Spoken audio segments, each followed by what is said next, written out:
O ministro da Economia, Paulo Guedes, participou da coletiva do Comitê de Crise do Governo Federal para o combate à pandemia. Paulo Guedes explicou as medidas econômicas tomadas pelo governo e as dificuldades que a equipe enfrenta. Paulo Guedes esclareceu que o governo já direcionou 6% do PIB às consequências da crise, o que reflete a magnitude do esforço do governo Bolsonaro para combater essas duas ondas que avançam sobre o povo brasileiro. Paulo Guedes explicou que o presidente Jair Bolsonaro vem alertando para a chamada segunda onda, pedindo para proteger a saúde, mas também evitar a quebra da atividade econômica.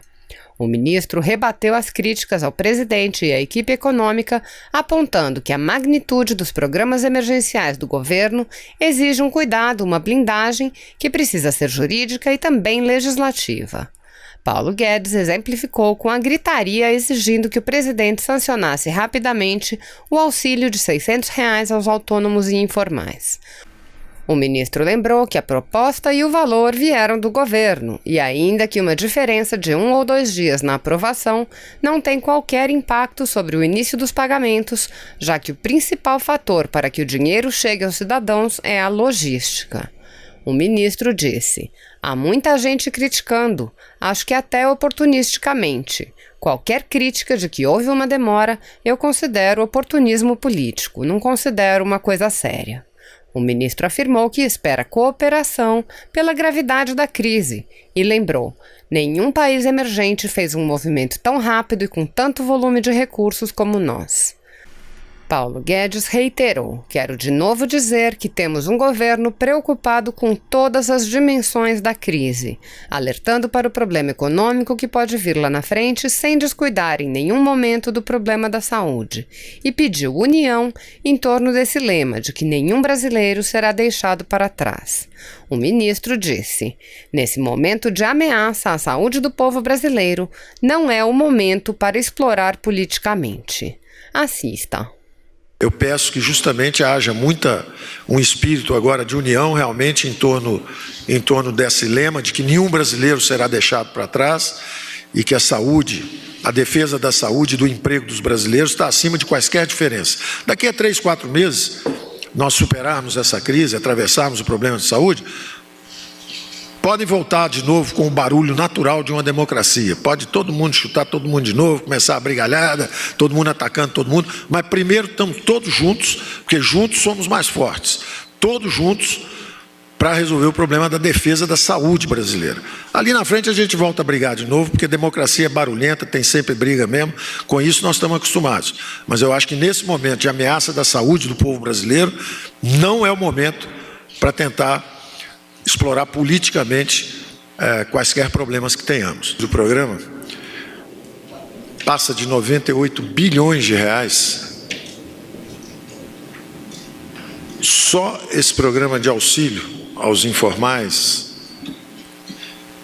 que foi a primeira preocupação do presidente e depois foi estendido também a outras áreas, só esse programa excede todo o valor de gastos discricionários desse ano.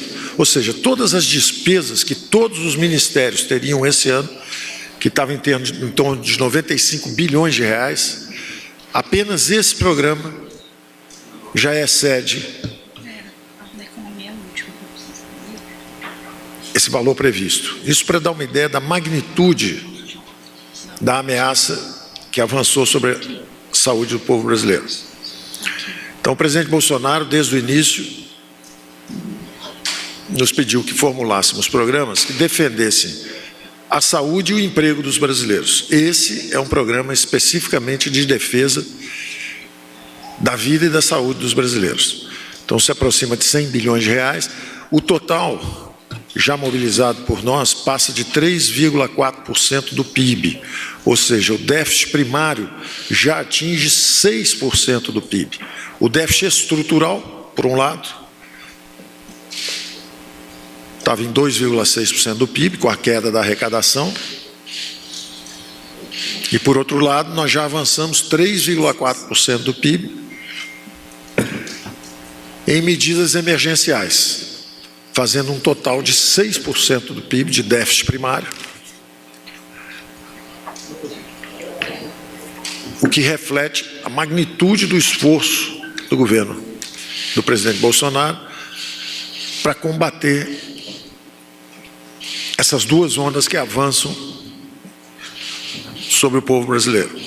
A primeira onda, a da saúde, que o Mandetta tem advertido, e a segunda onda, a da economia, a ameaça de depressão, de recessão, que pode chegar a uma depressão, que é o alerta que o presidente já tem dado. O presidente tem dito: vamos preservar as vidas, vamos defender a saúde do povo brasileiro, mas vamos olhar também a segunda onda que vem lá na frente, que depende da nossa reação, que é essa onda de queda da atividade econômica. Então, logo que iniciou-se a crise, nós recorremos a medidas emergenciais,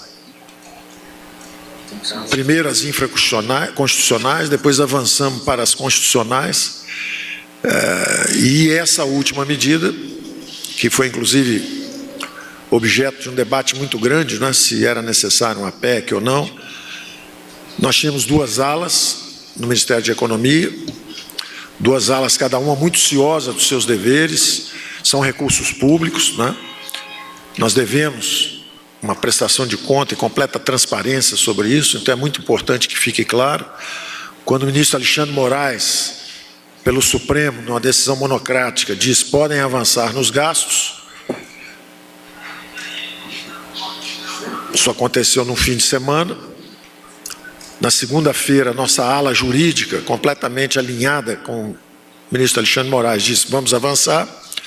Mas a ala econômica, que estava trabalhando há semanas com o presidente da Câmara, numa PEC emergencial, numa PEC de guerra, a equipe econômica estava trabalhando há semanas com o presidente da Câmara. Então, essa ala da economia disse: olha, nós precisamos também respeitar a regra de ouro. Se por um lado a garantia do ministro Moraes nos dizia que não precisávamos mais nos preocupar com o resultado primário ou com os gastos, por outro lado, gastos dessa magnitude, de 6% do PIB, gastos formidáveis por qualquer padrão, em qualquer lugar do mundo, de um caráter inteiramente extraordinário, evidentemente eles exigiriam um endividamento. E a regra de ouro diz que você não pode se endividar para financiar gasto corrente. Então, os economistas pediam exatamente que nós acelerássemos a aprovação da PEC de guerra, que tinha sido trabalhada junto pela equipe, junto com o presidente da Câmara. E nesse sentido, então, nós não só pedimos urgência na aprovação, como apoiamos não só a elaboração, vários capítulos lá foram levados por nossa equipe, pelo Banco Central, pela Fazenda, pela Economia, como também apoiamos e pedimos urgência.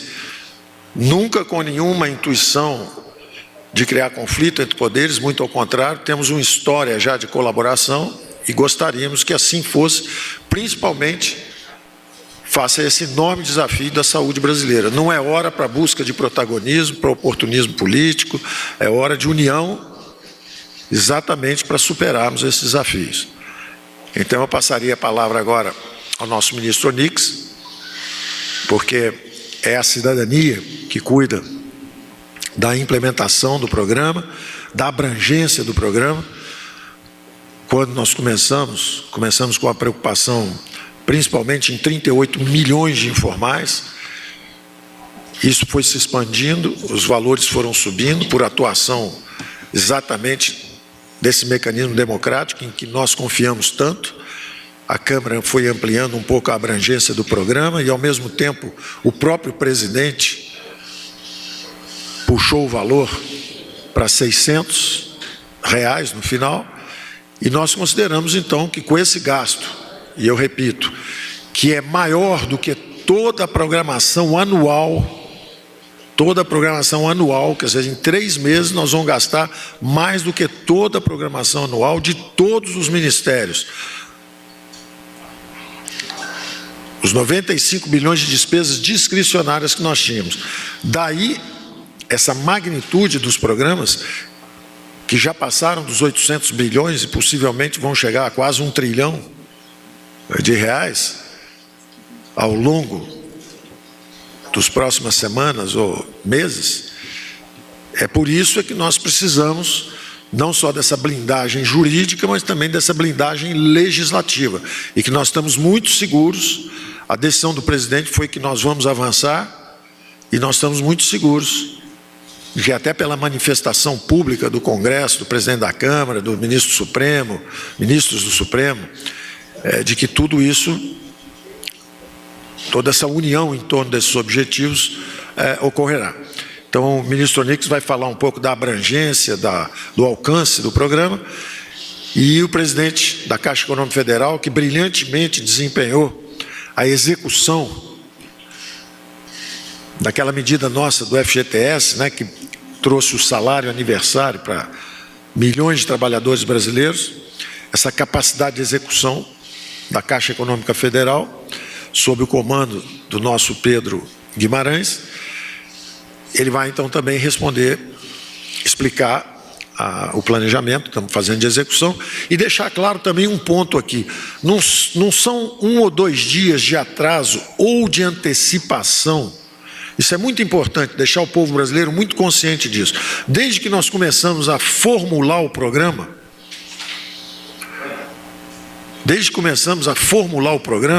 o grande desafio é a logística de entrega. É um cronograma quase que físico, de captura dos cadastros, de cruzamento dos cadastros. Não é a aprovação ser 1 ou 2 dias antes ou 1 ou 2 dias depois que vai mudar esse cronograma físico. Quer dizer, se nós tivéssemos aprovado na segunda-feira, um dia logo depois da medida do ministro Moraes, ou se fosse amanhã ou depois da manhã, depois da aprovação da PEC em si, a PEC de guerra, isso em si não afeta o cronograma físico. O que acontece, essa liberação, o que ela faz, se fosse segunda-feira ou se é hoje, é a liberação do caixa. Por isso que eu disse, se aprovar, em 24 horas sai a licença, a sanção presidencial. Tanto que o presidente decidiu ir avante, e nós também na economia decidimos ir avante, nos alinhando com a linha jurídica, e dizendo, vamos seguir mesmo antes da entrega da PEC. Embora a PEC, se fosse antecipada, também ajudaria a próprio grupo da economia a se sentir blindado para fazer manobras tão colossais, porque são manobras colossais. Nós estamos falando já de 300 bilhões de gastos. Quando você soma, não só, são 100 bilhões só dessa medida de ajuda emergencial. 100 bilhões só disso. Aí tem mais 88 bilhões para estados e municípios. Aí tem mais 50 bilhões para a complementação salarial. A empresa que quiser ou não puder pagar o salário completo, o governo vai e, em troca da manutenção do emprego, nós pagamos uma parte. Aí tem mais 40 bilhões de FOPAs, de folha de pagamento salarial, que são créditos também na veia, para que a empresa diga, olha, eu gostaria de manter emprego, só posso pagar um salário mais baixo. Tudo bem, o governo completa o salário. E, por falar nisso, mesmo para manter o emprego, mesmo a parte que eu devo pagar, eu também estou sem recurso. Não tem problema, está aqui o crédito para te dar o capital de giro para você pagar também essa parte, direto no bolso do trabalhador. Então, quando você soma isso tudo, já chegou a 300 bilhões, mais o déficit estrutural que já existia, então são números colossais. Daí a necessidade de nós avançarmos com segurança jurídica e segurança legislativa. E eu quero dizer, inclusive, que nós no Pacto Federativo já tratávamos do protocolo da crise, como o presidente da República, como o presidente da Câmara, como o presidente do Senado, presidente do TCU, presidente do Supremo, governadores, como eles têm que se entender regularmente sobre isso. E, naturalmente, uma calamidade pública dessa magnitude, nós tínhamos desenhado um plano de emergência fiscal, uma calamidade pública dessa, por necessidade, é requer um protocolo de crise. A direção dos poderes tem que estar coordenada, eles têm que estar conversando juntos, tem que haver uma descentralização de recursos. Nós já tínhamos mandado dinheiro o ano passado para a sessão onerosa, 11 bilhões,7, quer dizer, 3 vezes o plano Candir, que é o pedido dos governadores. Esse ano já mandamos vamos mandar mais 88 bilhões para estados e municípios. Então, nós já estávamos com a ideia de descentralização do recurso para fortalecer a Federação Brasileira para enfrentar todo tipo de desafio, inclusive esse. Daí nós temos, rapidamente, temos reagido a essa demanda. Quer dizer, pode parecer muita gente criticando, eu acho que até um pouco oportunisticamente, não é? Mas a grande verdade é que em 3 ou 4 semanas nós saímos de 0 para mais de 800 bilhões de recursos para os próximos 3 meses na economia. Então, qualquer crítica de que houve uma demora no programa e tal, eu considero oportunismo político. Eu não considero uma coisa séria. Eu acho que a atitude séria agora é nos ajudar a resolver os problemas. Não é ficar jogando responsabilidade para um lado ou para o outro. Então, eu peço a cooperação e acho que teremos, pela gravidade da crise, e chamo atenção de novo para o tamanho, para a magnitude dos recursos que estão sendo mobilizados. Isso nunca aconteceu antes, nunca foi numa velocidade tão grande. Nós estamos fazendo as comparações internacionais. Nenhum país emergente fez um movimento tão rápido e com tanto volume de recursos como nós. E o período médio entre a formulação e a implementação das medidas está em torno do mesmo período nos Estados Unidos, que são um país relativamente eficiente na entrega de reações públicas a desafios de calamidades, porque eles têm muito mais experiência com isso. Tem calamidade toda hora lá, devido a mau tempo, vendaval, tornados, coisas desse tipo. Então, eu quero de novo dizer que nós temos um governo que está preocupado com todas as dimensões da crise, e inclusive já alertando para o problema econômico que pode vir lá na frente, sem descuidar em nenhum momento do problema da saúde e do isolamento que é requerido no momento. E queremos dizer que o volume de recursos é formidável, nunca houve uma mobilização tão rápida de tantos recursos, e que nós estamos preparados para continuar atendendo emergências. E pedimos que haja sempre, evidentemente, essa atitude de cooperação que tem havido, tanto da mídia quanto do Congresso, que tem nos auxiliado a lidar com a crise. Eu peço que justamente haja um espírito agora de união realmente em torno desse lema de que nenhum brasileiro será deixado para trás, e que a defesa da saúde e do emprego dos brasileiros está acima de quaisquer diferenças. Daqui a 3, 4 meses, nós superarmos essa crise, atravessarmos o problema de saúde, podem voltar de novo com o barulho natural de uma democracia. Pode todo mundo chutar todo mundo de novo, começar a brigalhada, todo mundo atacando todo mundo, mas primeiro estamos todos juntos, porque juntos somos mais fortes. Todos juntos para resolver o problema da defesa da saúde brasileira. Ali na frente a gente volta a brigar de novo, porque democracia é barulhenta, tem sempre briga mesmo, com isso nós estamos acostumados. Mas eu acho que nesse momento de ameaça da saúde do povo brasileiro, não é o momento para tentar explorar politicamente quaisquer problemas que tenhamos. Obrigado. Onix, por favor. Se você apoia Jair Bolsonaro, curta este vídeo. Manifeste a sua opinião e compartilhe para que a vontade do povo brasileiro seja conhecida. Inscreva-se no canal para ter acesso gratuito ao nosso conteúdo. Uma produção Folha Política.